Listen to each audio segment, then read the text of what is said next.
Welcome to the first presidential debate of 2020 with added fact-checking and libertarian reactions. Stay tuned after the debate because I'll have summaries of both sides, explanations of why things are mistruths, and a tally of mistruths for all concerned. Enjoy the show. Good evening from the Health Education campus of Case Western Reserve University and the Cleveland Clinic. I'm Chris Wallace of Fox News, and I welcome you to the first of the 2020 presidential debates between President Donald J. Trump and former Vice President Joe Biden. This debate is sponsored by the Commission on Presidential Debates. The commission has designed the format, 6 roughly 15-minute segments, with 2-minute answers from each candidate to the first question, then open discussion for the rest of each segment.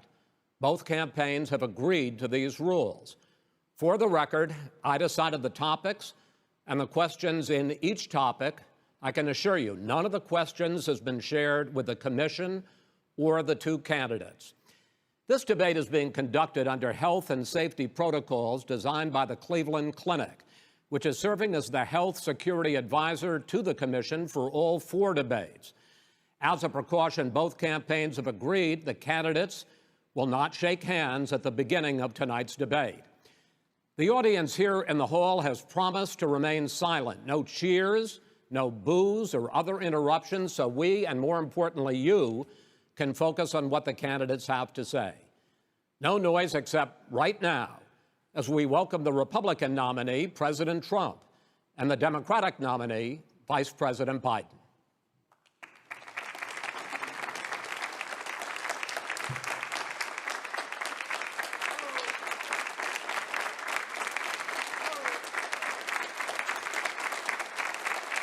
How you doing, man? How are you? I'm well.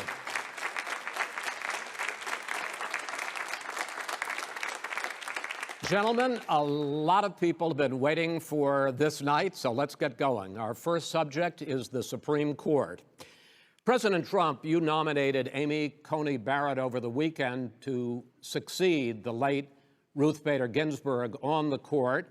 You say the Constitution is clear about your obligation and the Senate's to consider a nominee to the court.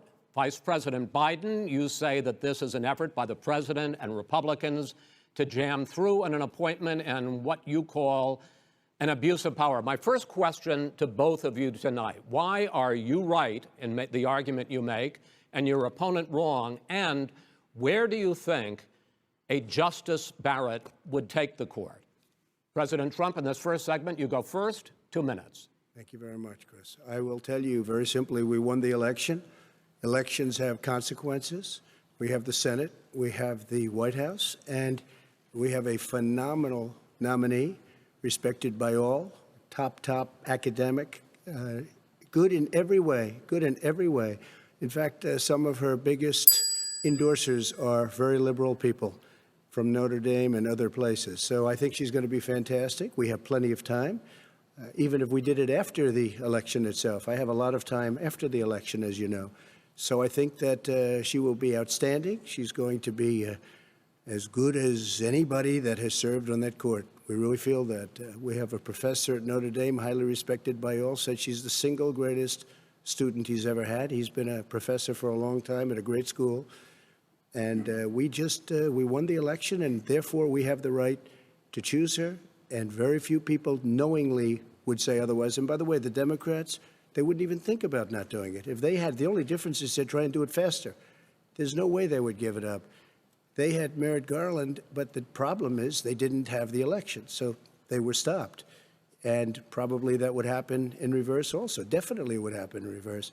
So we won the election, and we have the right to do it, Chris. President Trump, thank you. Same question to you, Vice President Biden. You have 2 minutes. Well, first of all, thank you for doing this, and looking forward to this, Mr. President. Thank you, Joe.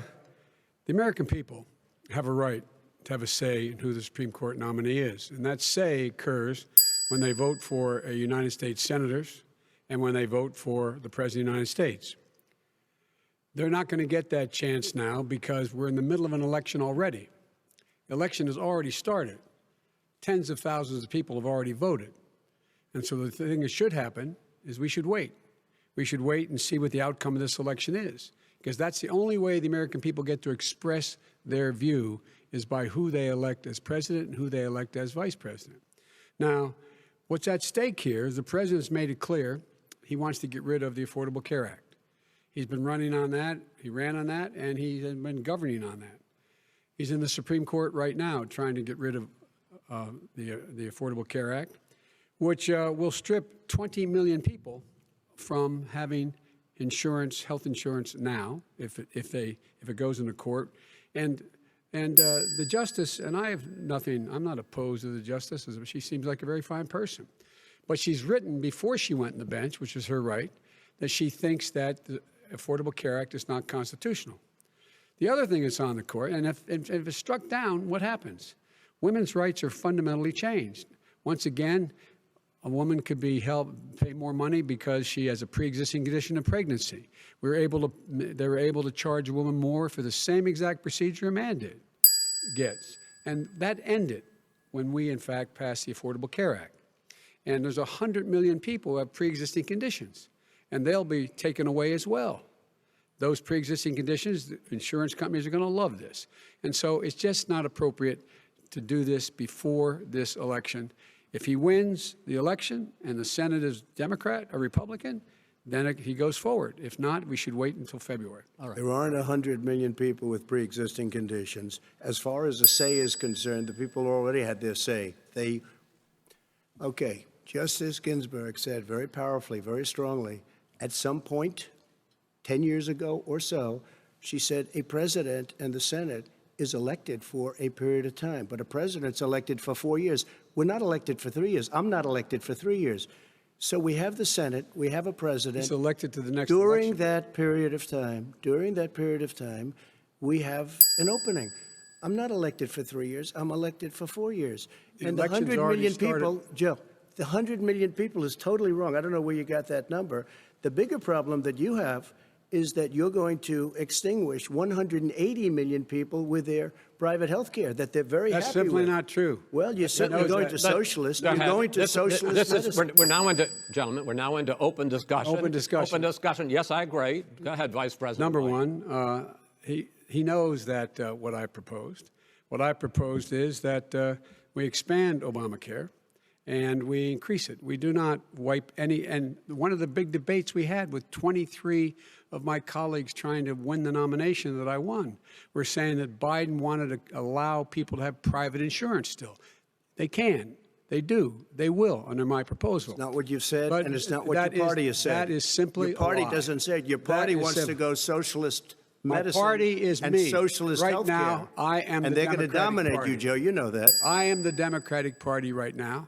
The platform of the Not according Democratic to Party Harris. is what I, in fact, approved of. What I approved of. Now, here's the deal. The deal is that it's going to wipe out pre-existing conditions. And by the way, the 200,000 people that have died on his watch, how many of those have survived? Well, there's 7 million people that contracted COVID. What does it mean for them going forward if you strike down the Affordable Care Act? Joe, you've had 308,000 military people dying because you couldn't provide them proper health care in the military. So don't tell me I'm about this. happy to talk about this. And if you were here, Look, it here's wouldn't the be deal. 200, it would be 2 million people because you were very late on the draw. You Late didn't on want the me to draw. ban China, which was heavily infected. You didn't want me to ban All right, gentlemen, Europe, which was heavily Mr. President, You would have been much President, later, Joe. Mr. President, much later. Mr. President, You're talking about 2 million people. You're Mr. not gonna be able to President, as shut the him up. moderator, we are going to talk about COVID in the next segment, but go ahead. Let me finish. The point is that the president also is opposed to Roe v. Wade. That's on the ballot as well in the court. And so that's also at stake right now. And so the election is already You don't know it's begun. on the ballot. Why is it on the ballot? Because Why is you it on the said ballot? It's not on the ballot. It's on the ballot in the I court. don't think so. In the court. Well, There's nothing happening there. Donald, would you And just you don't be quiet know for a her minute? view on Roe v. Wade. You I don't don't know her know. view. Well, all right. Let's talk. We got a lot to unpack here, gentlemen. We got a lot of time. So on health care, and then we'll come back to Roe v. Wade. All right. Mr. President, the Supreme Court will hear a case a week after the election in which the Trump administration, along with 18 state attorneys general, are seeking to overturn That's right. Obamacare, to end Obamacare. You have spent the last... Because they want to give good health care. If I may ask my question, sir. Good health care. Over the last 4 years, you have promised to repeal and replace Obamacare, but you have never in these 4 years come up with a plan, a comprehensive plan to replace Obamacare. Of course I have. Well, I got rid of the individual mandate. I'm going to give you an opportunity. I got rid of the individual mandate, which was a big chunk of Obamacare. That is absolutely a big thing. That was the worst part of Obamacare. Sir, Chris, that was the worst part of Obama. Let me ask my question. Well, I'll ask Joe. The individual mandate was the most unpopular aspect of Obamacare. I got rid of it. I'd like you and we will protect people with President, I'm the moderator of this conditions. debate, and I would like you to let me ask my question, and then you can answer your question. Go ahead.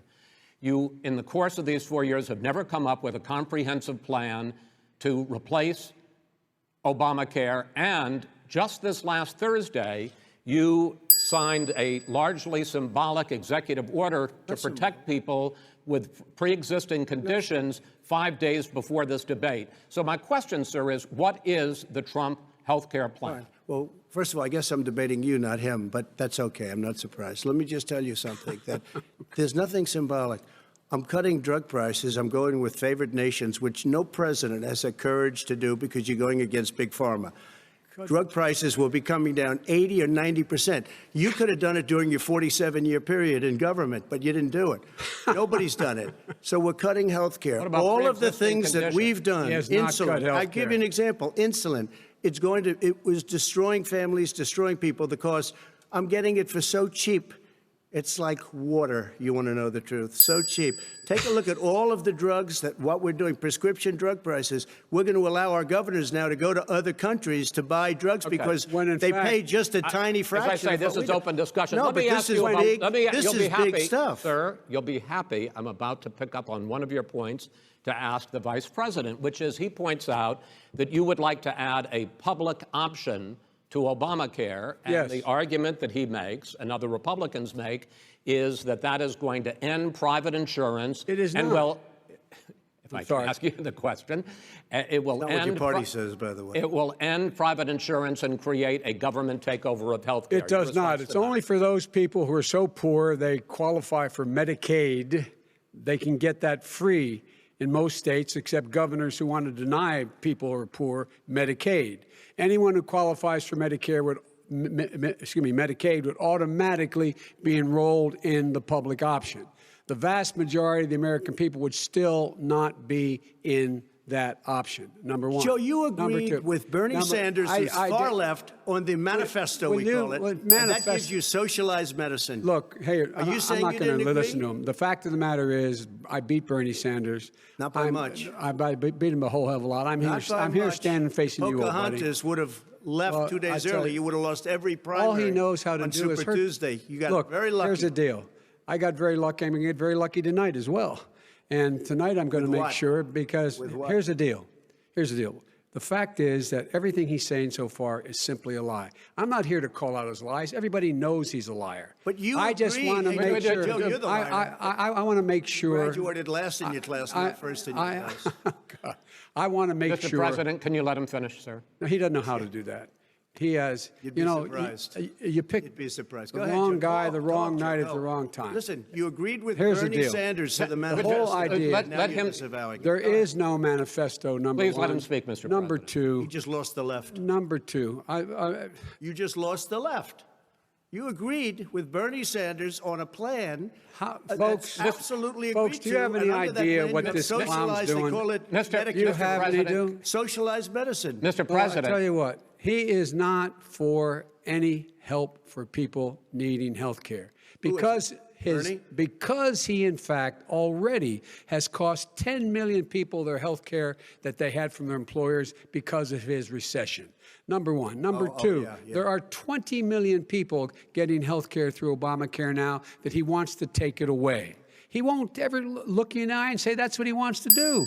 Take it away. No, I want to give them better health care at a much lower price because and by the way, Obamacare he doesn't is know no how. good. He doesn't know how I've to do that. already fixed it. He has never I've offered already a plan. fixed it to an extent. He has never done a as you single might thing. know, but probably don't. Gentlemen, you realize if you're both speaking at the same time, and it's too expensive. let the president. Go ahead, sir. Obamacare is no good. We made it better, and I had a choice to make very early on. We took away the individual mandate. We guarantee pre-existing conditions, but took away the individual mandate.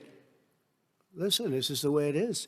And that destroyed, they shouldn't even call it Obamacare. Then I had a choice to make. Do I let my people run it really well or badly? Yeah. If I run it badly, they'll probably blame him, but they'll blame me. But more importantly, I want to help people, okay? I said, you got to run it so well. That's what he's and I just had a meeting with them. They said, the problem is no matter how well you run Obamacare, it's a disaster. It's too expensive. Okay. Premiums are too high, and it doesn't work. So we do want to get rid of it. Chris, we want to get rid of it. I understand it, sir, but I have to give you roughly equal time. Good. Please let the vice president talk. Good. He has no plan for health care. Of course we do. He sends out wishful thinking. He has executive orders that have no power. He hasn't lowered drug costs for anybody. He's been promising a health care plan since he got elected. He has none, like almost everything else he talks about. He does not have a plan. He doesn't have a plan.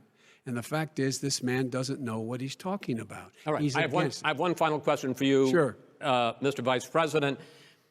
If Senate Republicans, we were talking originally about the Supreme Court here, if Senate Republicans go ahead and confirm Justice Barrett, there has been talk about ending the filibuster or even packing the court, adding to the 9 justices there. You call this a distraction by the president, but in fact it wasn't brought up by the president.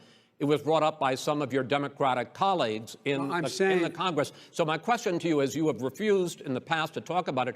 Are you willing to tell the American people tonight whether or not you will support either ending the filibuster or packing the court? Whatever position I take on that, that'll become the issue. The issue is the American people should speak. You should go out and vote. You're in voting now. Vote and let your senators know how strongly you feel. Vote now. Are you going to pack the court? Make sure you, in fact, let people know you're a senator. Question. I'm not going to answer the question Why because wouldn't you answer that because question? the question is radical left. Will you shut up, man? Listen, who is on your list, Joe? Who's on your list? Right. Gentlemen, I think this we've is ended so this. He's going to pack the court. We're not going to give a list. We have ended this segment. We're going to move on to the second segment. That was really a productive segment, wasn't it? Keep yapping, man. The people understand, Joe. They sure 47 years you've done nothing. They understand. All right. The second subject is COVID-19, which is an awfully serious subject, so let's try to be serious about it. We have had more than 7 million cases of coronavirus in the United States, and more than 200,000 people have died. Even after we produce a vaccine, experts say that it could be months or even years before we come back to anything approaching normal. My question for both of you is, based on what you have said and done so far and what you have said you would do starting in 2021, why should the American people trust you more than your opponent to deal with this public health crisis going forward? In this case, the question goes to you first, sir. 2 minutes uninterrupted. Good luck. 200,000 dead. As you said, over 7 million infected in the United States. We, in fact, have 4% of the world's population, 20% of the deaths. 40,000 people a day are contracting COVID. In addition to that, about between 750 and 1,000 people a day are dying. When he was presented with that number, he said, it is what it is. Well, it is what it is because you are who you are. That's why it is. The president has no plan. He hasn't laid out anything. He knew all the way back in February how serious this crisis was. He knew it was a deadly disease. What did he do? He's on tape as acknowledging he knew it. He said he didn't tell us or give people a warning of it because he didn't want to panic the American people. You don't panic. He panicked. In addition to that, what did he do? He went in and he we were insisting that the Chinese, the people we had on the ground in China should be able to go to Wuhan and determine for themselves how dangerous this was. He did not even ask Xi to do that. He told us what a great job Xi was doing. He said we owe him a debt of gratitude for being so transparent with us. And what did he do then? He then did nothing. He waited and waited and waited. He still doesn't have a plan. Wrong. I laid out Sir, back it's in just 2 March minutes. exactly So what we wrong. should be doing. And I laid out again in July what we should be doing. We should be providing all the protective gear possible. We should be providing the money the House has passed in order to be able to go out and get people the help they need to keep their businesses open schools. It costs a lot of money. You should get out of your bunker and get out of the sand trap and get in your golf course and go in the Oval Office and bring together the Democrats and Republicans and fund what needs to be done now to save lives. So if we would have listened to you. You have 2 minutes, sir. If we would have listened to you, the country would have been left wide open. Millions of people would have died, not 200,000, and one person is too much. It's China's fault. It should have never happened. They stopped it from going in, but it was China's fault. And by the way, when you talk about numbers, you don't know how many people died in China. You don't know how many people died in Russia. You don't know how many people died in India. They don't exactly give you a straight count, just so you understand. But if you look at what we've done, I closed it, and you said he's xenophobic. He's a racist, and he's xenophobic because you didn't think I should have unrelated to closed your our country. COVID. No, just Wait a start. minute. It says 2 minutes. You didn't think we should have closed our country because you thought it was terrible. You wouldn't have closed it for another 2 months. By my doing it early, in fact, Dr. Fauci said, President Trump saved thousands of lives. Many of your Democrat governors said, President Trump did a phenomenal job. We worked with the governor. Oh, really? Go take a look. The governors said I did a phenomenal job. Most of them said that. In fact, people that would not be necessarily on my side said that. President Trump did a phenomenal job. We did. We got the gowns. We got the masks. We made the ventilators. You wouldn't have made ventilators. And now we're weeks away from a vaccine. We're doing therapeutics already. Fewer people are dying when they get sick. Far fewer people are dying. We've done a great job. The only thing I haven't done a good job, and that's because of the fake news. No matter what you say to them, they give you bad press on it. It's just fake news. They give you good press. They give me bad press because that's the way it is, unfortunately. But let me just tell you something. I don't care. I've gotten used to it. But I'll tell you, Joe, you could never have done the job that we did. You don't have it in your blood. You could have never done that job. I know how to do the job. I know how to get the job Well, you didn't do done. very well in swine flu. H1N1, you were a disaster. Your own chief of staff said you were a disaster. 14,000 people died, not 200,000. There was A no very- economic recession. Sir, you made a There was- Wait, no, less there was no lethal recession. disease, You made by a the way. point. Let him answer And it. there was we didn't shut down the economy. This is his economy he's shut down. The reason it's shut down is because, look, you folks at home, how many of you got up this morning and had an empty chair at the kitchen table because someone died of COVID? How many of you were in a situation where you lost your mom or dad and you couldn't even speak to them? You had a nurse holding a phone up so you could, in fact, say goodbye. You would have lost far How more many people. That Far is- more people. And, You would have been and by the way, months late. your own, You were his months behind me, his Joe. own CDC director says we could lose as many as another 200,000 people between now and the end of the year. And he held up. He said, if we just wear a mask, we can save half those numbers. Just a mask. And by the way, in terms of the whole notion of a vaccine. We're for a vaccine, but I don't trust him at all, nor do you. I know you don't. What we trust is a scientist. You don't we trust Dr. Johnson Fauci. & Johnson, Pfizer? And Okay, by the way, gentlemen, let me move on to questions about the future because you both have touched on two of the questions I'm going to ask. Focusing on the future first, President Trump, you have repeatedly either contradicted or been at odds with some of your government's own top scientists. The week before last, the head of the Centers for Disease Control, Dr. Redfield, said it would be summer before the vaccine would become generally available to the public. You said that he was confused and mistaken. Those were your two words. Yeah. But Dr. Slaoui, the head of your Operation Warp Speed, has said exactly the same thing. Are they both wrong? Well, I've spoken to the companies, and we can have it a lot sooner. It's a very political thing because people like this would rather make it political than save lives. God. It is a very political thing. I've spoken to Pfizer. I've spoken to all of the people that you have to speak to. We have great Moderna, Johnson & Johnson, and others. They can go faster than that by a lot. become very political because the left, or I don't know if I call So them you're left, I don't know suggesting what I that call the them. head of your Operation Warp Speed, Dr. Slawi? I disagree with him. Yeah, no, I disagree with both of them. And he didn't say that. He said it could be there, but it could also be much sooner. I had him in my office 2 days ago. He talked about the summer, sir, before it's generally available. Just like He Dr. said it's a Redfield. possibility that we'll have the answer before November 1st. It could also I'm be talking after about when it's that. generally available, not when Well, it will we're be. going to deliver it right away. We have the military all set up. Logistically, they're all set up. We have our military that delivers soldiers, and they can do 200,000 a day. They're going to be This delivering is the the same vaccine. man It's who all told set you up. by Easter this would be gone away. By the warm weather, it'd be gone. Miraculous, like a miracle. And by the way, maybe you could inject some bleach in your arm, and that would take care of it. This is the same man. That was said sarcastically, That was you him- know that. I- That was said And sarcastically. so here's the deal.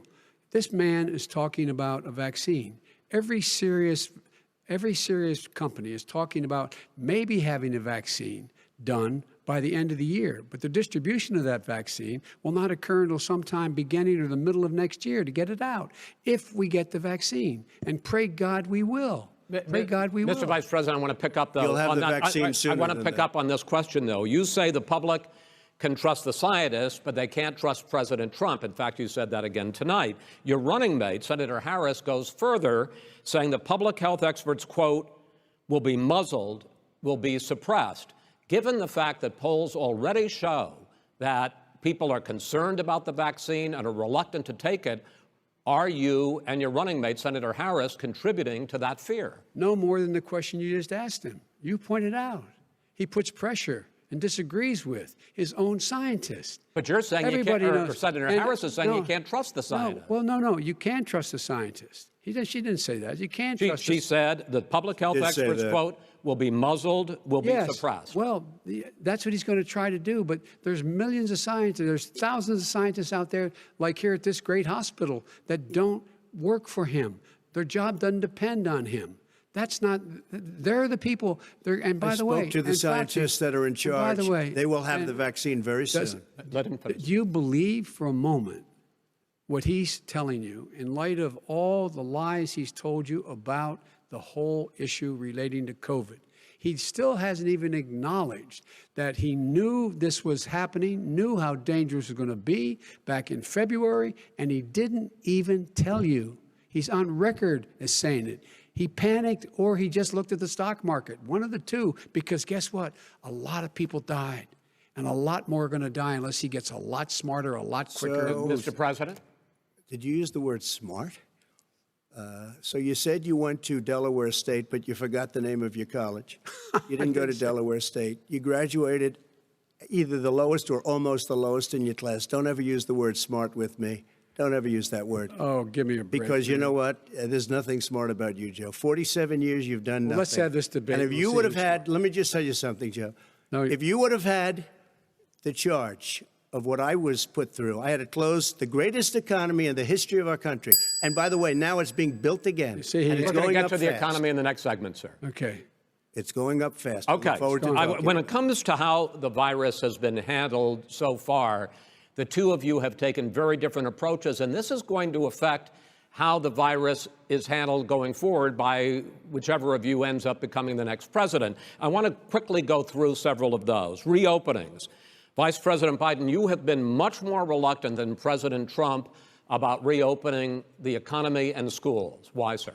Because he doesn't have a plan. If I were running, I'd know what the plan is. You've got to provide these businesses the ability to have the money to be able to reopen with the PPE as well as with the sanitation they need. You have to provide Tell that them to Nancy plastic. Pelosi. Well, he's just shush for a minute. Tell it to Nancy Pelosi. And Schumer, by the Brian way, Chuck. Nancy Pelosi and Schumer, they have a plan. He won't even meet with them. The Republicans won't meet with the Senate. And he sits on his golf course. And I mean, literally, think about it. You probably play Think more than about I it. do, Joe. What about this question of reopenings and the fact? Well, he wants to shut down this country. And I want to keep it open. And we did a great thing by shutting it down. Wait a minute, Joe. Let me shut you down for a second, Joe, just for 1 second. He wants to shut down the country. We just went through it. We had to because we didn't know anything about the disease. Now we found that elderly people with heart problems and diabetes and different problems are very, very vulnerable. We learned a lot. Young children aren't. Even younger people aren't. We've learned a lot. But he wants to shut it down. More people will be hurt by continuing. If you look at Pennsylvania, if you look at certain states that have been shut down, they have Democrat governors all. One of the reasons they're shut down is because they want to keep it shut down until after the election on November 3rd. I want to move on to another because subject. it's a I want to move political on to another I've got to subject. respond. But those states are not doing well that are shut down Which is right got now. to respond to that. President shut Trump, down the you whole have country. begun to increasingly question the effectiveness of masks as a disease preventer. And in fact, recently you have cited the issue of waiters touching their masks and touching plates. Are you questioning No, I think the masks efficacy are of okay. of You have masks? to understand, if you look, I mean, I have a mask right here. I put a mask on, when I think I need it. Tonight, as an example, everybody's had a test, and you've had social distancing and all of the things that you have to. But I Just wear like your masks rallies. when needed. When needed, I wear masks. Okay, let me ask. I don't wear masks like him. Every time you see him, he's got a mask. He could be speaking 200 feet away from it. He shows up with the biggest mask I've ever seen. I will say this. Vice President Biden, go ahead, sir. Look, the way to open businesses is give them the wherewithal to be able to open. We provided money. The Congress. But I was asking you, sir, about masks. Well, masks make a big difference. His own head of the CDC said if we just wore masks between now, everybody wore masks in social distance between now and January, we'd probably save up to 100,000 lives. It matters. And they've also said the opposite. They've also said no serious person said the opposite. Well, look serious at I wanna Dr. ask you- Fauci. Dr. Fauci said the He opposite. did not I say want to the ask you, we opposite. got a said little very bit more than a strongly, minute left in this masks segment. are not good. Then he changed his mind. He said masks good. I I'm wanna okay ask- with masks. I I'm want to not ask you fighting both masks. about one last subject, because your different approaches has even affected the way that you have campaigned. President Trump, you're holding large rallies with crowds packed together, thousands of people. Outside. Outside, yes, sir, agreed. Vice President Biden, you are holding much smaller events with Because nobody will show up. people with. Well, it's true. Nobody shows up to his rallies. All right. In any case, why you holding the big rallies? Why you not? You goes first, sir. Because people want to hear what I have to say. I mean, But are you I've not done a worried great about it job spreading as a disease? president, and I'll have 35,000 people show up at airports. We use airports. Are you and not worried hangars, about and we the have a disease lot of issues, people. sir? Well, so far we have had no problem whatsoever. It's outside. That's a big difference, according to the experts. And we do them outside. We have tremendous crowds, as you see. I mean, and literally on 24 hours notice. And Joe does the circles and has 3 people someplace. Okay. By the way, did you see sir. one of the last big rallies he had? And a reporter came up to him to ask him a question. He said, no, stand back. Put on your mask. Put on a mask. Have you been tested? I'm way far away from those other people. That's what he said. I can't. I'm going to be okay. He's not worried about you. He's not worried about the people out there breathing in one another. We've had no negative cheek to effect. jowl. No negative effect. We've Come had on. no negative effect. And we've had 35,000, 40,000 All right. people You want at these rallies. Just Yes. quickly finish up, because I want to move on to our next. Yes, I would. He's been totally irresponsible the way in which he has handled the social distancing and people wearing masks, basically encouraged them not to.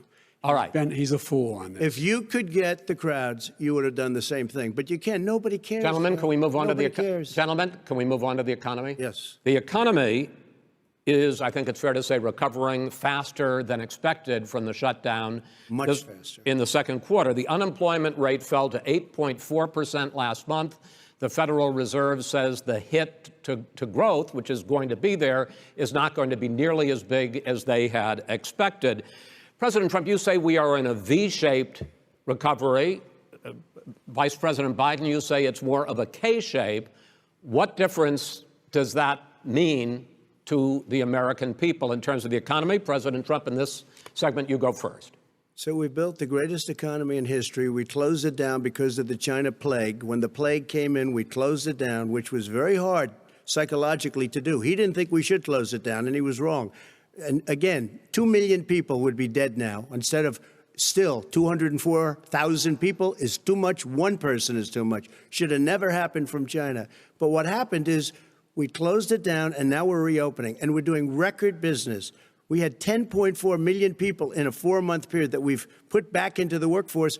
That's a record the likes of which nobody's ever seen before. And he wants to close down he will shut it down again. He will destroy this country. You know, a lot of people, between drugs and alcohol and depression, when you start shutting it down, you take a look at what's happening in some of your Democrat-run states where they have these tough shutdowns. And I'm telling you, it's because they don't want to open it. One of them came out last week. You saw that. Oh, we're going to open up on November 9th. Why November 9th? Because it's after the election. They think they're hurting us by keeping them closed. They're hurting people. People know what to do. They can social distance. They can wash their hands. They can wear masks. They can do whatever they want. But they got to open these states up. When you look at North Carolina, when you look, and these governors are under siege, Pennsylvania, Michigan, and a couple of others, you got to open these states up. It's not fair. You're talking about almost, it's like being in prison. And you look at what's going on with divorce, look at what's going on with alcoholism and drugs. It's a very, very sad thing. And he'll close down the whole country. This guy will close down the whole country and destroy our country.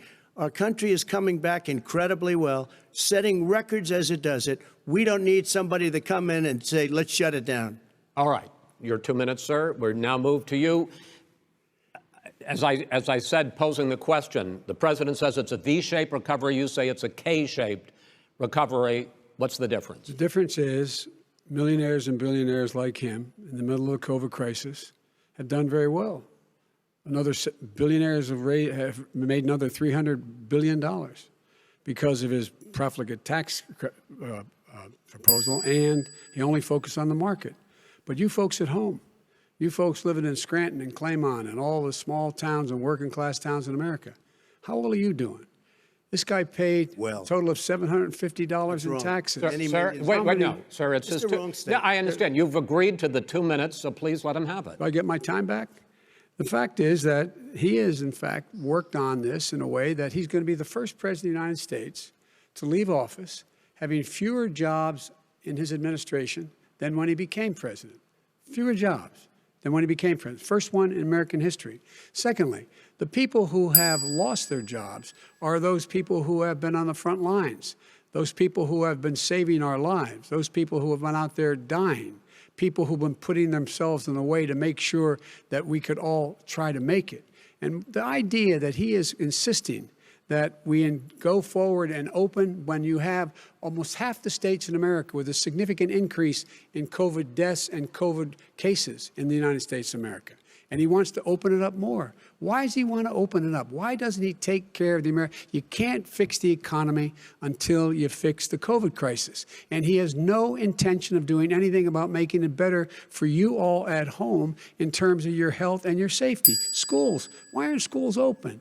Because it costs a lot of money to open them safely. You know, they were going to give, his administration was going to give the teachers and school students masks. And then they decided, no, couldn't do that because it's not a national emergency. Not a national emergency. They've done nothing to help small businesses. Nothing. They're closing. 1 in 6 is now gone.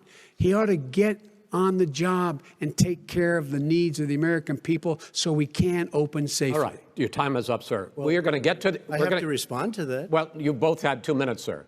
Excuse me, he made a statement. So did you. People want their schools, people want their schools open. They don't want to be shut down. They don't want their state shut down. They want their restaurants. I look at New York. It's so sad what's happening in New York. It's almost like a ghost town. And I'm not sure it can ever recover what they've done in New York. People want their places open. They want to get back to their lives. They'll be careful, but they want their schools open.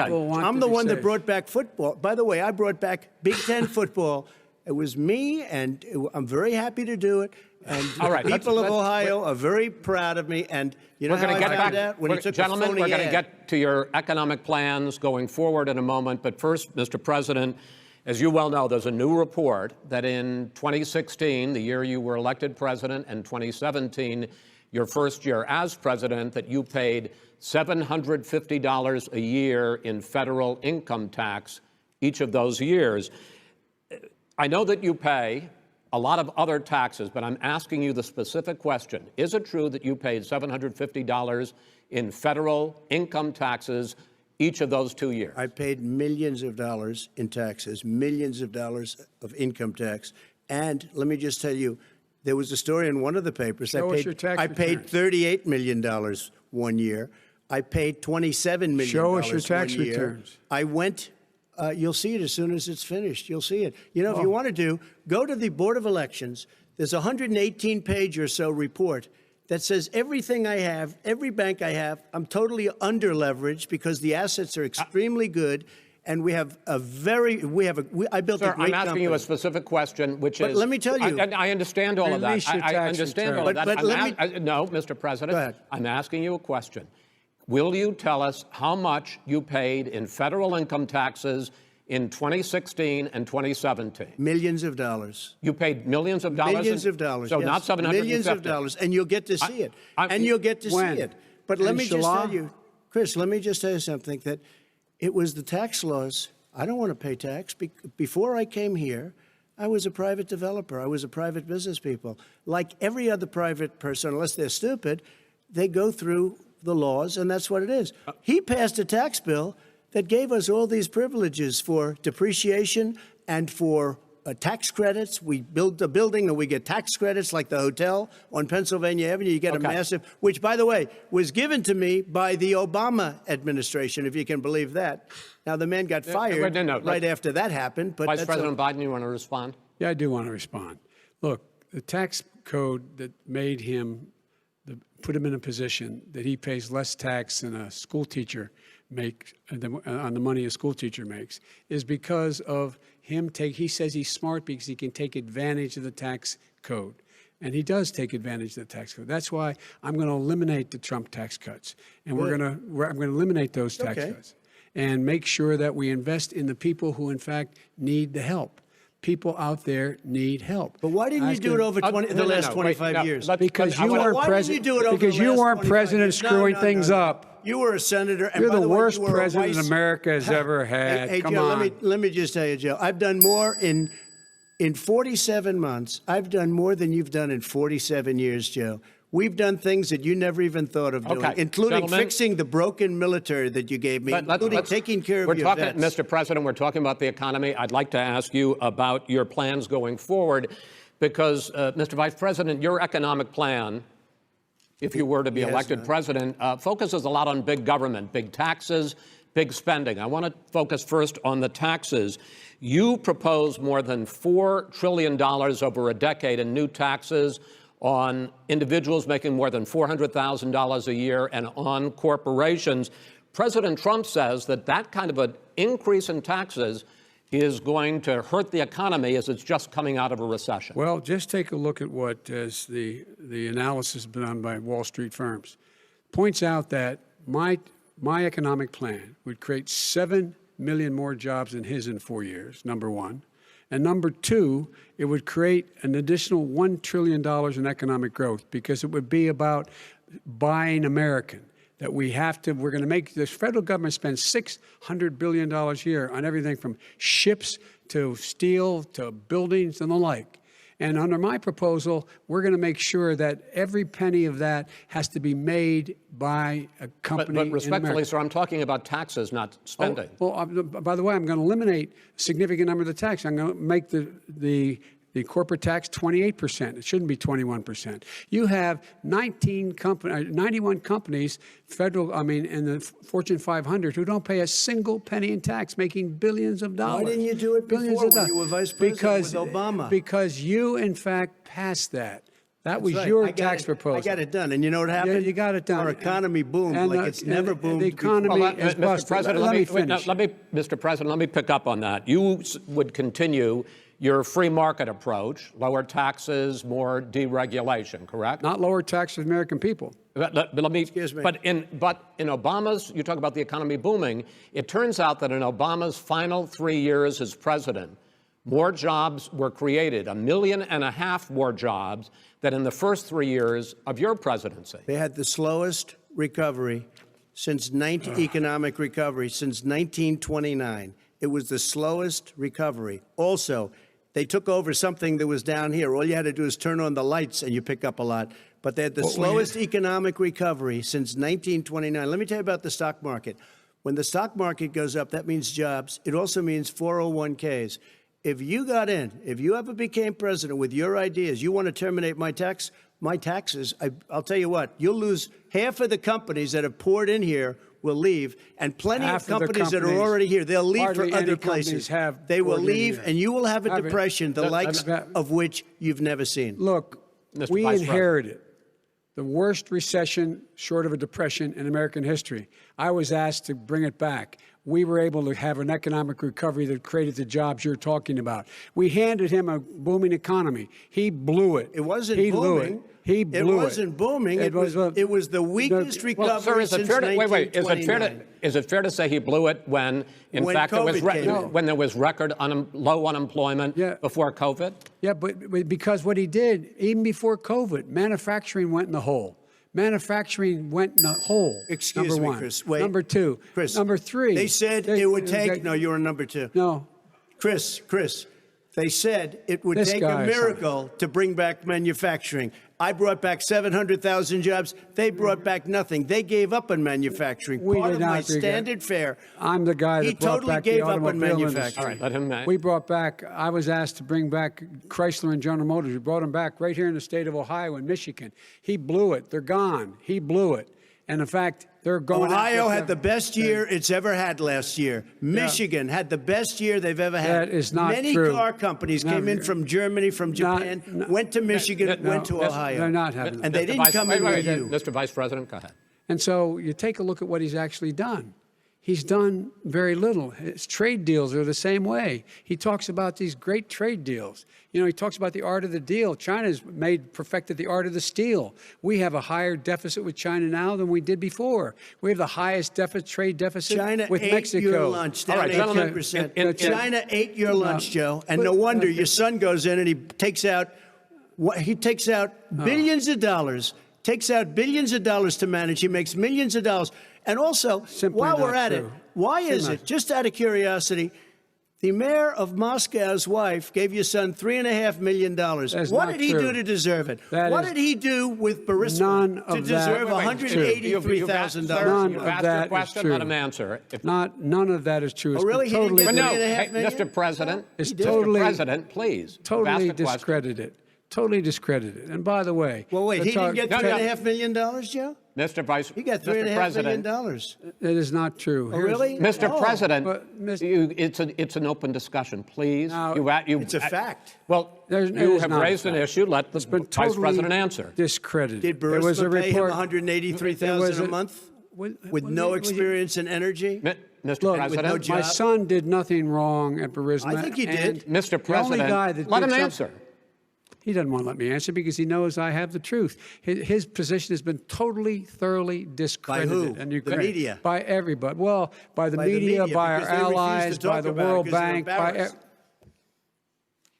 by everyone has discredited. Matter of Dude, fact, even Mr. the President, people who please stop. testified under oath. So let me under ask you oath, this, Joe. under No, No, oath. go ahead, Mr. I'm listening to Even you. the people under, He got $3.5 million from testified- Moscow.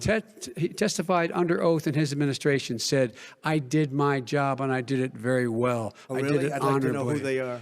Well, I'll give you the list I'll of the fire people who them. testified. No, go ahead, sir. Sure, you've already fired most of them because they did a Some, good because job. some people don't well, do a good here's job. The, With you, Go they ahead. say- You get here's the wait deal. a minute. You get the final word, Mr. well, it's hard to get any word in with this clown. Excuse me, this Hey, this let me just person. say, No. I'm Mr. President. I'm $3.5 Mr. million, President. Joe. That is simply Why did not he true. deserve $3.5 million It from did- Moscow? Look, here's the deal. We want to talk about families and ethics. I don't want to do that. I mean, his family we could talk about all night. His family's My already family, No, let him- my let- family already lost wrote- a fortune by That's coming right. down Go and ahead. helping Go us ahead. with Go ahead, government. sir. And that's such they're a right That's here. it, Mr. That's President. such a Every great. single one of them lost This a is not fortune about President. my coming and family or helping his us with family. It's government. about your family, They the didn't American collect $3.5 people. million He for doesn't. nothing. That's not true. It doesn't want to talk about what you need. You, the American people. It's about you. That's what we're talking about you here. should All right, Not that's the end of the Shouldn't have segment. taken the money. We're moving on. He didn't take them. Well, Vice it's a very- President, but Chris, no, can I be honest? It's a very important Try to be question. honest. No, He I stood get it. up. No, he stood up, the answer to and the he question is threatened no. Ukraine. No, sir. With $1 billion, if you don't That get rid is of the you know what, you're- absolutely wait, not stop. You're on true. tape doing it. You're going to Not have tape. True. Gentlemen, Is- I hate to raise Chris, my voice, he's but on it seems tape. to be, why should I be different than the two of you? So here's the Got a deal. good point. We have 6 segments. We have ended that segment. We're going to go to the next segment. In that segment, you each are going to have 2 uninterrupted moments. In those 2 uninterrupted minutes, Mr. President, you can say anything you want. I'm going to ask a question about race, but if you want to answer about something else, go ahead. But I think that the country would be better served if we allowed both people to speak with fewer interruptions. I'm appealing to you, sir, to do that. Well, and him too. Well, frankly, you've been doing more interrupting That's than all he right, has. but he does plenty. Well, less than, sir, less there's than, plenty. no, less than you have. Let's please continue on. The issue of race. Vice President Biden, you say that President Trump's response to the violence in Charlottesville 3 years ago, when he talked about very fine people on both sides, was what directly led you to launch this run for president. Oh, yeah, sure. President Trump, you have often said that you believe you have done more for Black Americans than any president, with the possible exception of Abraham Lincoln. My question for the 2 of you is, why should voters trust you rather than your opponent to deal with the race issues facing this country over the next 4 years? Vice President Biden, you go first. It's about equity and equality. It's about decency. It's about the Constitution. And we have never walked away from trying to require equity for everyone, equality for the whole of America. But we've never accomplished it. But we've never walked away from it like he has done. It is true. The reason I got in the race is when those people, close your eyes, remember what those people look like coming out of the fields carrying torches, their veins bulging, just spewing anti-Semitic bile, and accompanied by the Ku Klux Klan. A young woman got killed. And they asked the president what he thought. He said there were very fine people on both sides. No president has ever said anything like that. It is whose Now, minutes, sir. second point I'd make to you is that when Floyd was killed, when Mr. Floyd was killed, there was a peaceful protest in front of the White House. What did he do? He came out of his bunker, had the military use tear gas on him so he could walk across to a church and hold up a Bible. And then what happened after that? The bishop of that very church said that it was a disgrace. The general who was with him said all he ever wants to do is divide people, not unite people at all. This is a president who has used everything as a dog whistle to try to generate racist hatred, racist division. This is a man who, in fact, you talk about helping African Americans. 1 in 1,000 African Americans has been killed because of the coronavirus. And if he doesn't do something quickly, by the end of the year, 1 in 500 will have been killed. 1 in 500 African Americans. This man is the savior of African Americans. This man cares at all. This man's done virtually nothing. Look, the fact is that you have to look at what he talks about.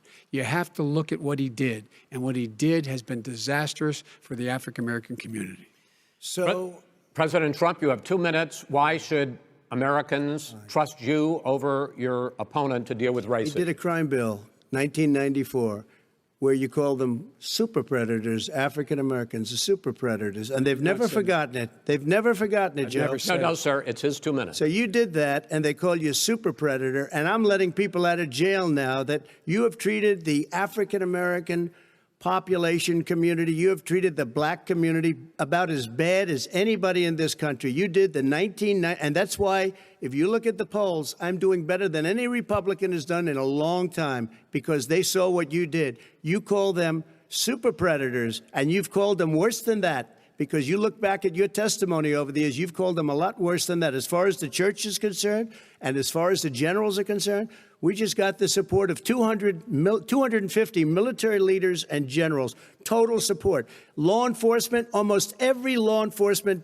group in the United States. I have Florida, I have Texas, I have Ohio, I have Portland. The sheriff just came out today and he said, I support President Trump. I don't think you have any law enforcement. You can't even say the word law enforcement, because if you say those words, you're going to lose all of your radical left supporters.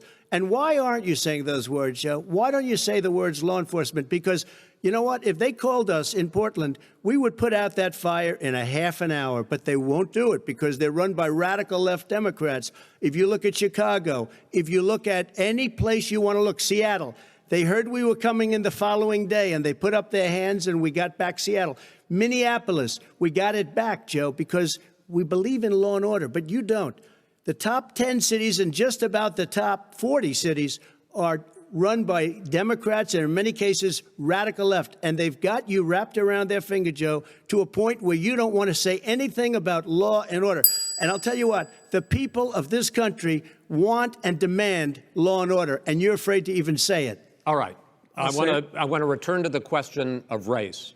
Vice President Biden, after the grand jury in the Breonna Taylor case decided not to charge any of the police with homicide, you said it raises the question, quote, whether justice could be equally applied in America. Do you believe that there is a separate but unequal system of justice for blacks in this country? Yes, there is. There's systemic injustice in this country, in education and work and in law enforcement and the way in which it's enforced. But look, the vast majority of police officers are good, decent, honorable men and women. They risk their lives every day to take care of us. But there are some bad apples. And when they occur, when they find them, they have to be sorted out. They have to be held accountable. They have to be held accountable. And what I'm going to do as President of the United States is call together an entire group of people at the White House, well, everything from the civil rights groups to the police officers, to the police chiefs, and we're going to work this out. We're going to work this out so we change the way in which we have more transparency in when these things happen. These cops aren't happy to see what happened to George Floyd. These cops aren't happy to see what happened to Breonna Taylor. Most don't like it. But we have to have a system where people are held accountable. And by the way, violence in response is never appropriate. Never appropriate. Peaceful protest is. Violence is never appropriate. All right. What is peaceful protest? When they run through the middle of the town and burn down your stores and kill people all over the place, that and you is say not peaceful protest? President Trump, No, it's I'm not not, asking. but you say it is. President Trump, I'd like to continue with the issue of race. I please. promise we're going to get to the issue of law and order in a moment. This month, your administration directed federal agencies to end racial sensitivity training that addresses white privilege or critical race theory. Why did you decide to do that, to end racial sensitivity training? And do you believe that there is systemic racism in this country, sir? I ended it because it's racist. I ended it because a lot of people were complaining that they were asked to do things that were absolutely insane, that it was a radical revolution that was taking place in our military, in our schools, all over the place, and you know it, and so does everybody else. And he would know. What is radical about racial sensitivity training, sir? If you were a certain person, you had no status in life. It was sort of a reversal. And if you look at the people, we were paying people hundreds of thousands of dollars to teach very bad ideas and, frankly, very sick ideas. And really, they were teaching people to hate our country. And I'm not going to do that. I'm not going to allow that to happen. We have to go back to the core values of this country. They were teaching people that our country is a horrible place, it's a racist place, and they were teaching people to hate our country. And I'm not going to allow that to happen. Vice President Biden? Nobody's doing that. He's the racist. You just don't know. Here's the deal. I know a lot more about this than he does. Let him finish. The fact is that there is racial insensitivity. People have to be made aware of what other people feel like, what insults them, what is demeaning to them. It's important to people know they don't want to. Many people don't want to hurt other people's feelings, but it makes a big difference. It makes a gigantic difference in the way a child is able to grow up and have a sense of self-esteem. It's a little bit like how this guy and his friends look down on so many people. They look down their nose on people like Irish Catholics like me and grew up in Scranton. They look down on people who don't have money. They look down on people who are of a different faith. They look down on people who are a different color.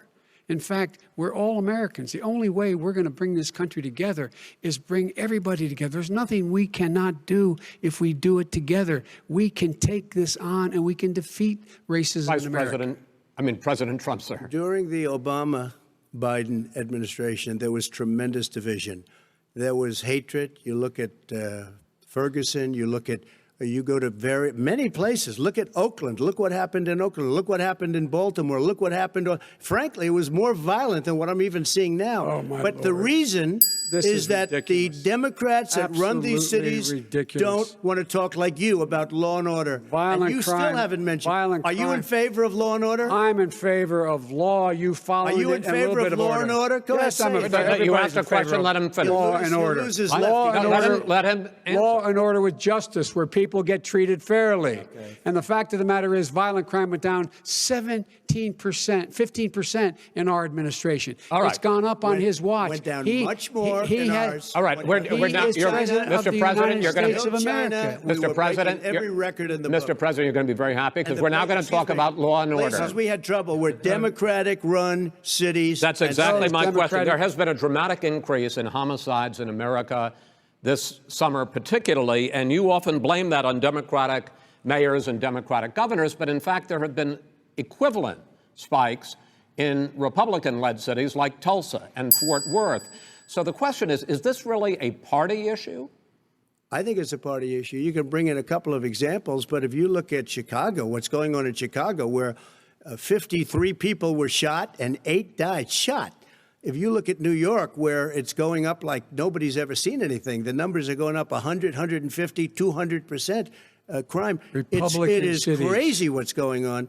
And he doesn't want to say law and order because he can't, because he'll lose his radical left supporters. And once he does that, it's over with. But if he ever got to run this country and they ran it the way he would want to run it, we would have our suburbs would be gone. By the way, our suburbs would be gone, and you would see problems like you've He never would seen. know a suburb unless he took a wrong turn. Oh, I know suburbs. He would not. So much I was better. raised. Go ahead. I was, Wait a minute. I was So much raised in the suburbs. This is not 1950. All these dog whistles and racism don't work anymore. Suburbs are by and large integrated. There's many people today driving their kids to soccer practice and/or to black and white and Hispanic in the same car as there have been any time in the past. What really is a threat to the suburbs and their safety is his failure to deal with COVID. They're dying in the suburbs. His failure to deal with the environment. They're being flooded. They're being burned out because his refusal to do anything. That's why the suburbs are in trouble. I do want to talk about this issue of law and order, though. And in the joint recommendation that came from the Biden-Bernie Sanders task force, you talked about, quote, reimagining policing. Yeah. First of all, what does reimagining policing mean, and do you support? It means. Let me, if I might finish the question. What does reimagining policing mean, and do you support the Black Lives Matter call for community control of policing?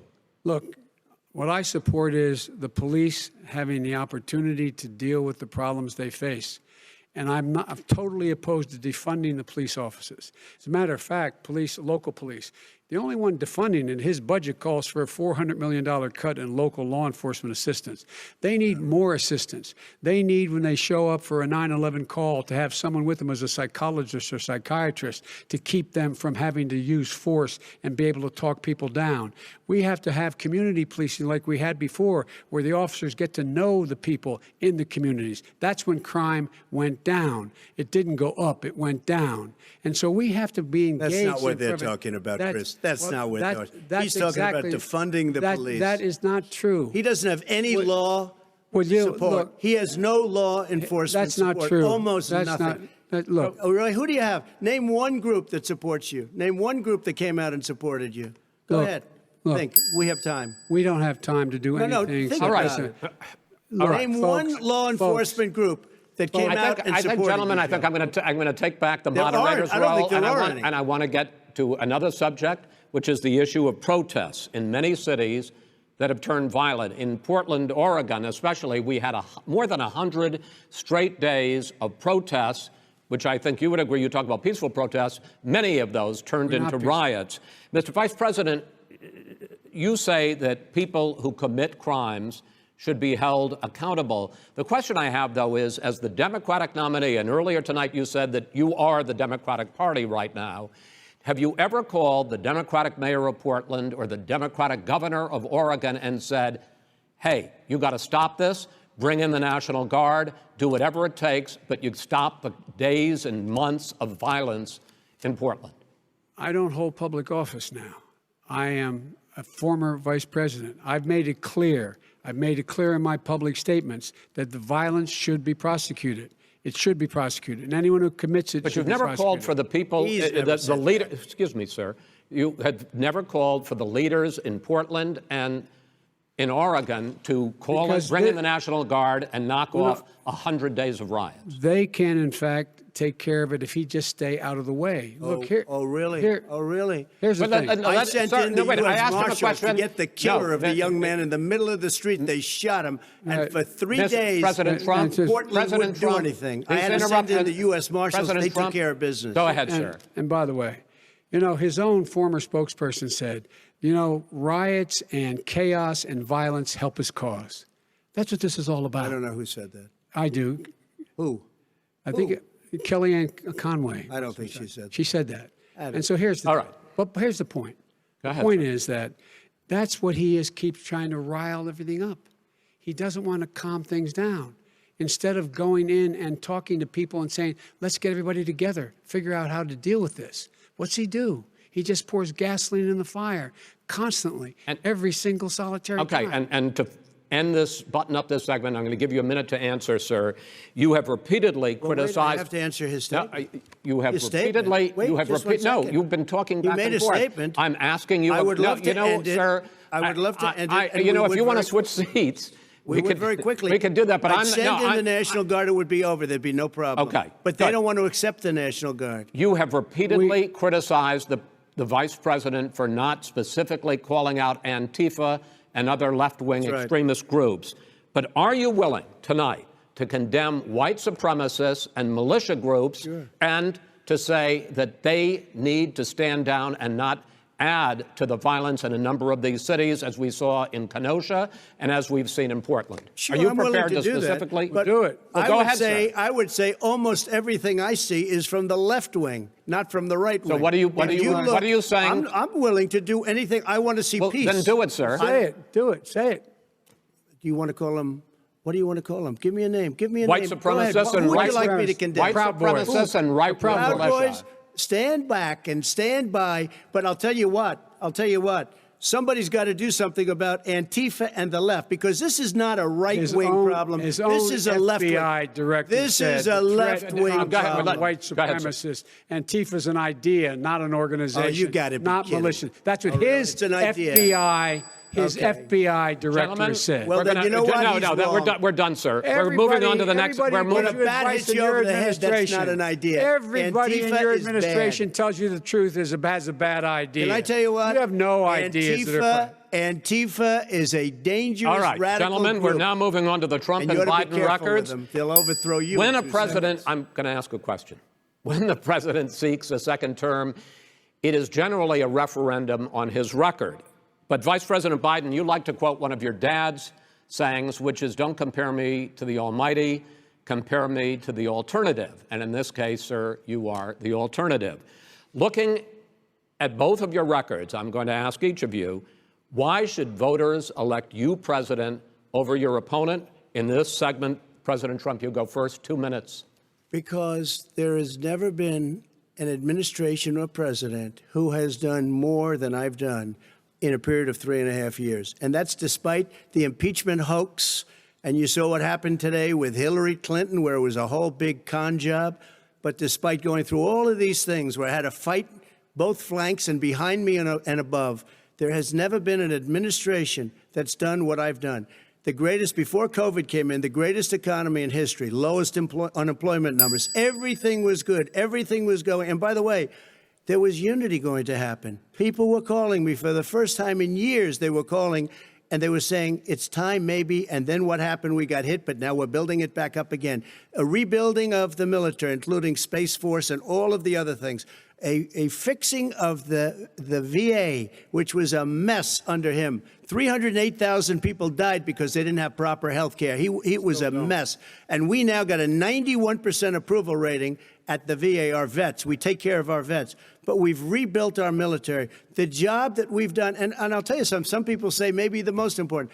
By the end of the first term, I'll have approximately 300 federal judges and Court of Appeals judges, 300, and hopefully 3 great Supreme Court justices. That is a record, the likes of which very few people, and you know one of the reasons I'll have so many judges?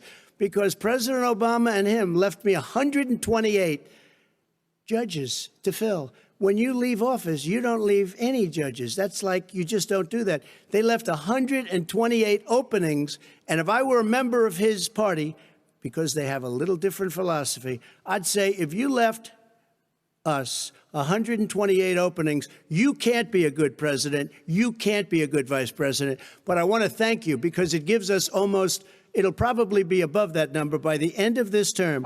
300 judges. It's a record. Looking at both your records, why should voters elect you president as opposed to President Trump? You have 2 minutes uninterrupted. Under this president, we become weaker, sicker, poorer, more divided, and more violent. When I was vice president, we inherited a recession.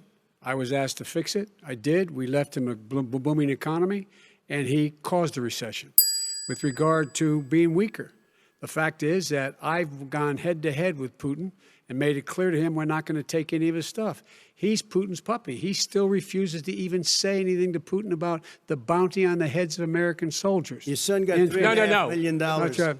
And by the way, my son... Wait a minute. Mr. President, your campaign agreed to both sides would get 2-minute answers uninterrupted. Well, your side agreed to it, and why don't you observe what your campaign agreed to as a ground rule, okay, sir? He never keeps his word. No, I'm not asking. That was a rhetorical question. Can you Go add ahead, back sir. 30 seconds? Yeah, yes, okay. you may have. All right. Go ahead. So, thirdly, we're poor.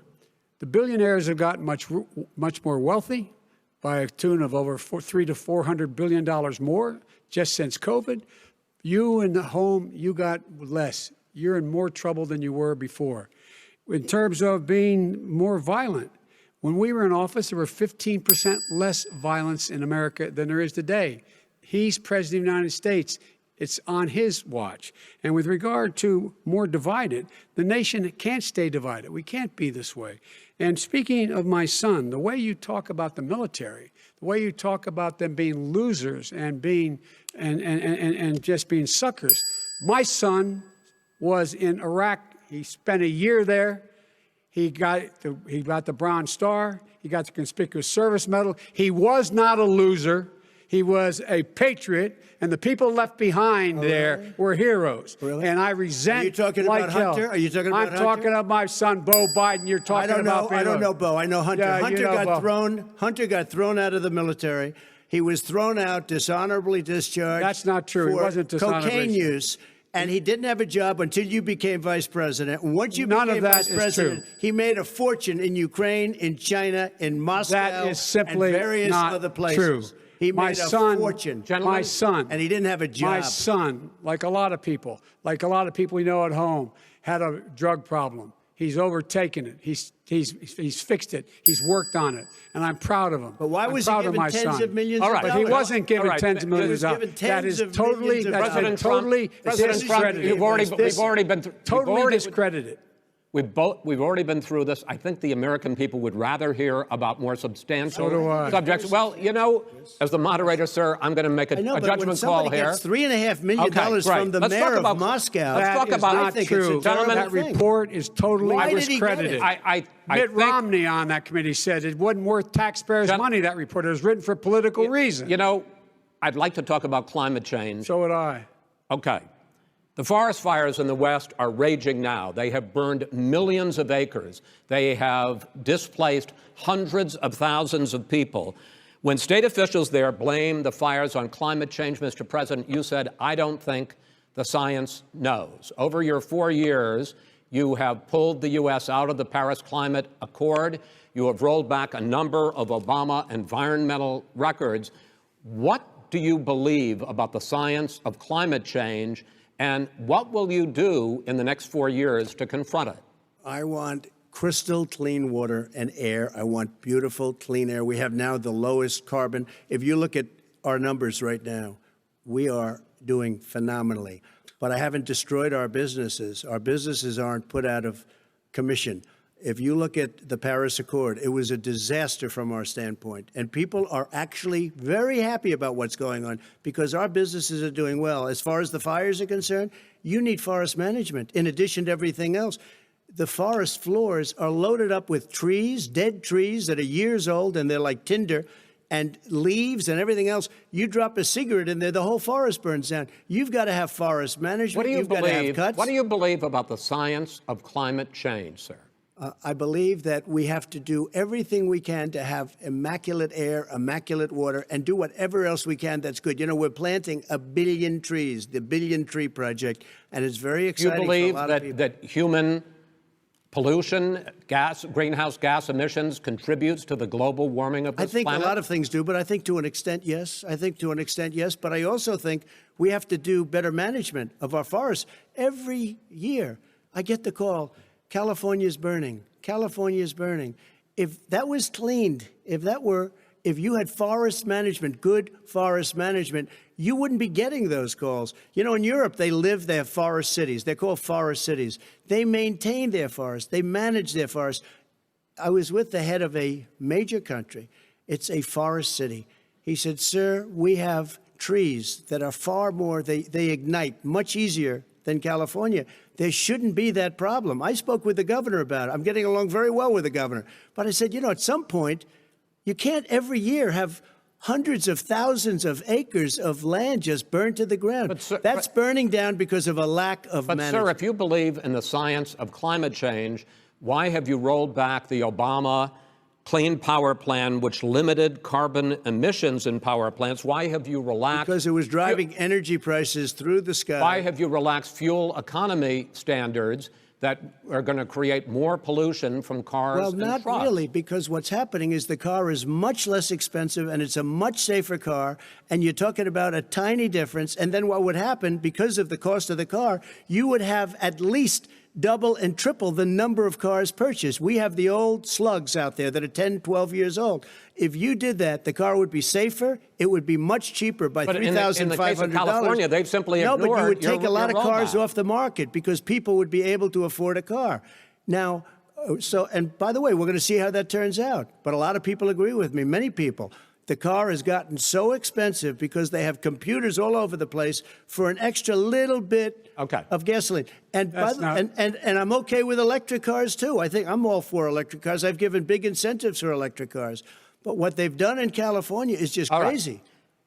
Vice President Biden, I'd like you to respond to the president's climate change record, but I also want to ask you about a concern. You proposed $2 trillion in green jobs. You talk about new limits, not abolishing, but new limits on fracking, ending the use of fossil fuels to generate electricity by 2035, and zero net emission of greenhouse gases by 2050.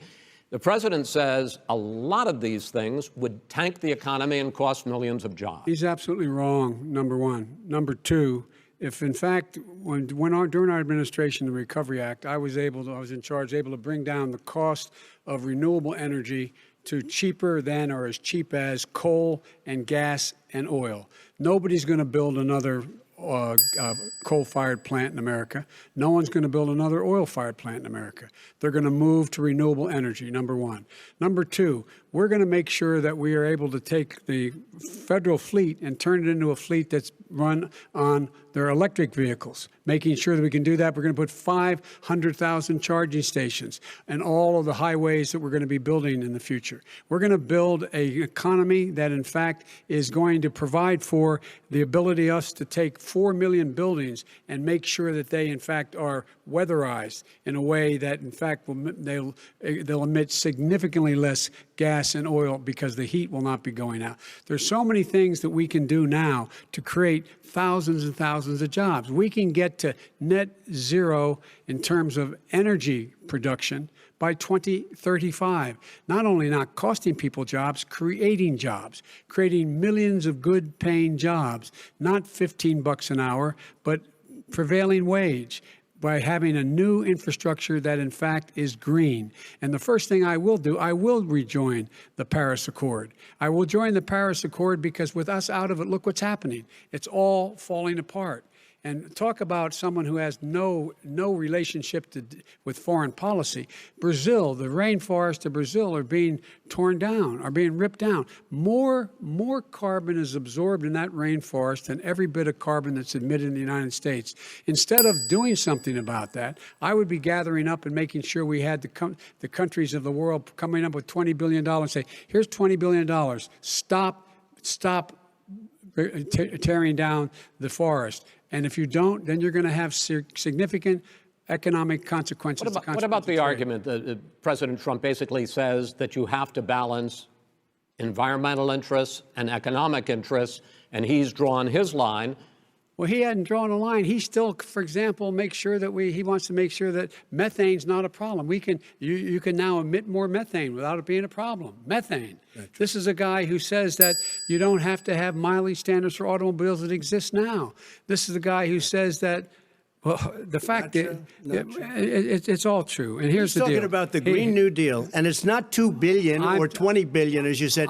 It's $100 trillion. I'm talking about where they want to rip down buildings and rebuild the building. No, it's the dumbest, most ridiculous. Where airplanes are out of business, where two-car systems are out, where they want to take out the cows too. That's not true either, right? This is a $100 trillion. Look, that's more money than our country could make in 100 years if we're not going the case. All right, let me destroy our because country. I actually wait a minute, sir. I actually have studied your plan, and it includes upgrading 4 million buildings, weatherizing 2 million homes over 4 years, building 1.5 million energy-efficient homes. So the question becomes: the president is saying, I think some people who support the president would say that sounds like it's going to cost a lot of money and hurt the economy. What it's going to do is going to create thousands and millions of jobs, good-paying jobs. But let him finish, sir. He doesn't know how to do that. $100 billion. The fact is, it's going to create millions of good-paying jobs, and these tax incentives for people to weatherize, which he wants to get rid of. It's going to make the economy much safer. Look how much we're paying now to deal with the hurricanes. By the way, he has an answer for hurricanes. He said maybe we should drop a nuclear weapon on them. They may. I never said that. That's at all. He did say. You made it up. And here's the deal. You make up a lot of things. We are going to be in a position where we can create hard, good jobs by making sure the environment is clean and we all are in better shape. We spend billions of dollars now, on floods, hurricanes, rising seas. We're in real trouble. Look what's happened just in the Midwest with these storms that come through and wipe out entire sections and counties in Iowa. That didn't happen before. They're because of global warming. We make up 15% of the world's problem. But the rest of the world, we've got to get them to come along. That's why we have to get back into the Paris Accord. All right, gentlemen. Wait a minute, Chris. So why didn't he do it for 47 years? You were vice president. Why didn't you get the world? China sends up real dirt into the air. Russia does. India does. They all do. We're supposed to be good. And by the way, he made a couple of statements. The Green New Deal is $100 trillion, that is not $20 not my billion. plan. That's the Green New you want to rebuild every is building. Not my plan. You want to rebuild every. If he knew anything about, if he knew anything he made a about, statement about the military. He said I said something about the military. He and his friends made it up, and then they went with it. I never said it. Okay. That is what not he true. did Sir, is he you're done said in this segment. he called the military Vice President, stupid bastards. I and he did said not it on say tape. He said Mr. stupid Please, bastards. He said it. Stop. I would never say that to the military. Play it. Go ahead.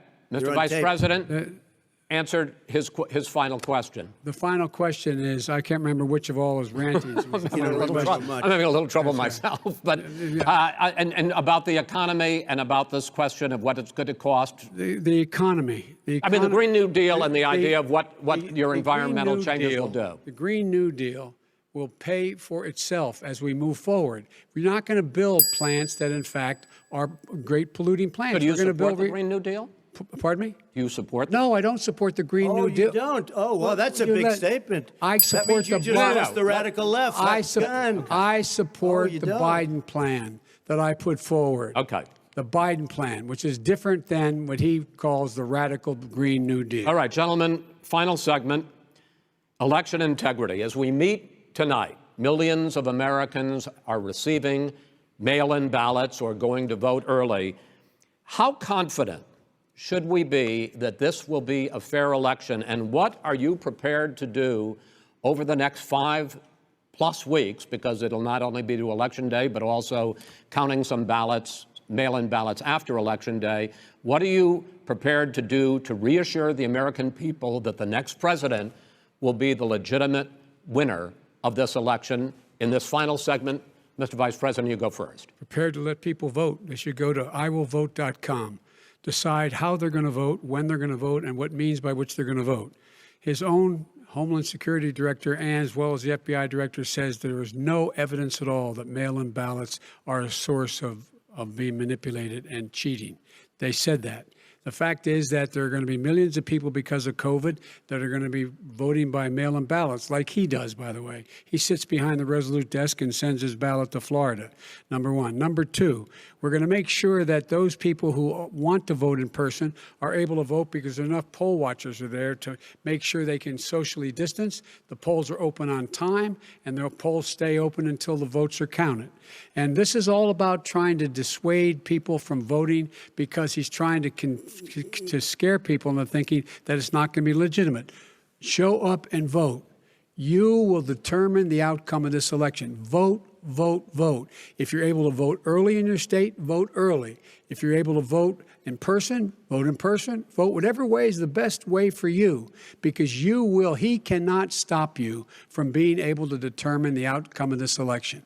And in terms of whether or not, when the votes are counted, and they're all counted, that will be accepted. If I win, that will be accepted. If I lose, that will be accepted. But by the way, if in fact he says he's not sure what he's going to accept, well, let me tell you something. It doesn't matter, because if we get the votes, it's going to be all over. He's going to go. He can't stay in power. It won't happen. It won't happen. So vote. Just make sure you understand you have it in your control to determine what this country is going to look like the next 4 years. Is it going to change, or you get 4 more years of these lies? Mr. President, 2 minutes. So when I listened to Joe talking about a transition, there's been no transition from when I won. I won that election.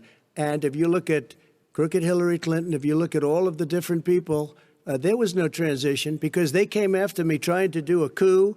They came after me spying on my campaign. They started from the day I won, and even before I won, from the day I came down the escalator with our First Lady. They were a disaster. They were a disgrace to our country. And we've caught them. We've caught them all. We've got it all on tape. We've caught them all. And by the way, you gave the idea for the Logan Act against General Flynn. You better take a look at that, because we caught you in a sense. And President Obama was sitting in the office. He knew about it, too. So don't tell me about a free transition. As far as the ballots are concerned, it's a disaster. A solicited ballot, okay, solicited is okay. You're soliciting, you're asking, they send it back, you send it back. I did that. If you have an unsolicited, they're sending millions of ballots all over the country. There's fraud. They found them in creeks. They found some with the name Trump, just happened to have the name Trump just the other day in a waste paper basket. They're being sent all over the place. They sent 2 in a Democrat area. They sent out 1,000 ballots. Everybody got 2 ballots. This is going to be a fraud like you've never seen. The other thing, it's nice on November 3rd, you're watching and you see who won the election. And I think we're going to do well, because people are really happy with the job we've done. But you know what? We won't know. We might not know for months, because these ballots are going to be all over. Take a look at what happened in Manhattan. Take a look at what happened in New Jersey. Take a look at what happened in Virginia and other places. They're not losing 2%, 1%, which, by the way, is too much. An election could be won or lost with that. They're losing 30 and 40%. It's a fraud, and it's a shame. And can you imagine where they say you have to have your ballot in by November 10th? November 10th. That means that's 7 days after the election, in theory, should have been announced. Okay. We have major states with that, sir, all run by 2 Democrats. 2 minutes is 2 minutes. All run by Democrats. It's President Trump, it's a rigged election. You're going to be able to continue. You have been charging for months that mail-in balloting is going to be a disaster. You say it's rigged, that it's going to lead to fraud. But in 2018, in the last midterm election, 31 million people voted mail-in voting. That was a quarter, more than a quarter of all the voters that year cast their ballots by mail. Now that millions of mail-in ballots have gone out, what are you going to do about it? And are you counting on the Supreme Court including a Justice Barrett, to settle any dispute? Yeah, I think I'm counting on them to look at the ballots, definitely. I don't think I hope we don't need them in terms of the election itself. But for the ballots, I think so. Because what's happening is incredible. I read today, where at least 1% of the ballots for 2016 were invalidated. They take them, we don't like them, we don't like them. But what are you going to do about it? If there are millions of ballots going out right now, what you do is you go and vote. You do a solicited ballot, and that's okay, or you go and vote. I'm asking you about the fact that millions of people... You go and vote. You go and vote. But what I'm saying is, what are you going to do about the fact that millions of people... You either do, Chris, a solicited ballot where you're sending it in, they're sending it back, and you're sending... They have mailmen with lots of it. Did you see what's going on? Take a look at West Virginia, mailmen selling the ballots.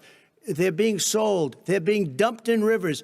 This is a horrible thing for our country. This is not going to end well. There is no evidence this is not going Vice to President end well. Biden, 5 states have had mail-in sir. ballots for the last decade or more. 5, including 2 Republican states. And you don't have to solicit the ballot. It's sent to you. It's sent to your home. What they're saying is that it has to be a postmark by election day. If it doesn't get in till the 7th, 8th, 9th, it still should be counted. He's just afraid of counting the votes because he knows the outcome. You're wrong. I want to continue with you on this, Vice President Biden. Chris, he's so wrong when he makes a statement like that. Excuse me. Vice President Biden, the biggest problem, in fact, over the years with mail-in voting has not been fraud historically. It has been that sizable numbers, sometimes hundreds of thousands of ballots are thrown out because they have not been properly filled out, or there is some other irregularity, or they missed the deadline. So the question I have is, are you concerned that the Supreme Court with a Justice Barrett will settle any dispute? I'm concerned that any court would settle this because here's the deal. When you get a ballot and you fill it out, you're supposed to have an affidavit. If you didn't know, you have someone say that this is me. You should be able to, if in fact you can verify that's you before the ballot is thrown out, that's sufficient to be able to count the ballot because someone made a mistake and not dotting the correct I. Who they voted for, testify, say who they voted for, say it's you, that is totally legitimate. All right. Excuse me, Chris, when you have 80 million ballots I have a final sent in question. and swamping the system, you know it can't be done. You know it can't. And already there's been fraud. Now, mail service delivers 185 million pieces of mail a day. In 8 states, we can keep talking. In 8 states, election workers are prohibited currently by law, 8 states, from even beginning to process ballots, even take them out of the envelopes and flatten them until Election Day. That means that it's likely, because there's going to be a huge increase in mail-in balloting, that we are not going to know on election night who the winner is, that it could be days, it could be weeks. Could be months. Until we find out who the new president is. So first for you, sir, finally for the vice president, I hope neither of you will interrupt the other. Will you urge your supporters to stay calm during this extended period, not to engage in any civil unrest? And will you pledge tonight that you will not declare victory until the election has been independently certified? President Trump, you go first. I'm urging my supporters to go into the polls and watch very carefully, because that's what has to happen. I am urging them to do it. As you know, today there was a big problem. In Philadelphia, they went in to watch. They're called poll watchers, a very safe, very nice thing. They were thrown out. They weren't allowed to watch. You know why? Because bad things happen in Philadelphia, bad things. And I am urging my people. I hope it's going to be a fair election. If it's a fair election, I am 100% on board. But if I see tens of thousands of ballots being manipulated, I can't go along with that. And I'll tell you what, does that mean, from a common sense, does that mean you're going to tell your people to take to the street? It means you have a fraudulent election. You're sending out 80 million ballots. They're not equipped to. These people aren't equipped to handle it. Number one. Number two, they cheat. They cheat. Hey, they found ballots in a waste paper basket 3 days ago, and they all had the name military ballots. They were military. They all had the name Trump on them. Vice President you think Biden, that's good? Vice President Biden, final question for you. Will you urge your supporters to stay calm while the vote is counted, and will you pledge not to declare victory until the election is independently certified? Yes, and here's the deal. We count the ballots, as you pointed out. some of these ballots in some states can't even be opened until Election Day. And if there's thousands of ballots, it's going to take time to do it. And by the way, our military, they've been voting by ballots since the end of the Civil War, in effect. And that's what's going to happen. Why was it not? Why is it for them somehow not fraudulent? It's the same process. It's honest. No one has established at all that there is fraud related to mail-in ballots, that somehow it's a fraudulent process. It's already been established. Take a look at Carolyn Maloney's race. I asked you had an opportunity to respond. Carolyn Maloney. Go ahead. They have no idea what Vice happened. President Biden, go ahead. He has no idea what he's talking about. Here's the deal. The fact is, I will accept it, and he will too. You know why? Because once the winner is declared, after all the ballots are counted, all the votes are counted, that'll be the end of it. That'll be the end of it. And if it's me, in fact, fine. If it's not me, I'll support the outcome. And I'll be a president not just for the Democrats. I'll be a president for Democrats and Republicans. And this guy, I want to see an honest ballot count. Gentlemen, you say that's the end of it? This is the end of this debate? Honest ballot count. We're going to leave it there. To be continued as in more debates as we go on. President Trump, Vice President Biden, it's been an interesting hour and a half. I want to thank you both for participating in the first of 3 debates that you have agreed to engage in. We want to thank Case Western Reserve University and the Cleveland Clinic for hosting this event. The next debate, sponsored by the Commission on Presidential Debates, will be 1 week from tomorrow, October 7th, at the University of Utah in Salt Lake City. The 2 vice presidential nominees, Vice President Mike Pence and Senator Kamala Harris, will debate at 9 p.m. Eastern that night. We hope you watch. Until then, thank you and good night.